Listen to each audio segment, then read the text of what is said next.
स्वरूपं चिदानन्दकन्दं जगत्सम्भवस्थानसंहारहेतुं स्वभक्तेच्छया मानुषं दर्शयन्तं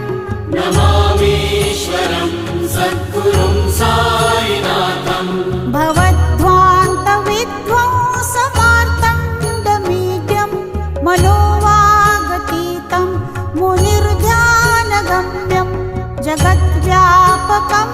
निर्मलं निर्गुणं त्वां नमामीश्वरं सद्गुरुं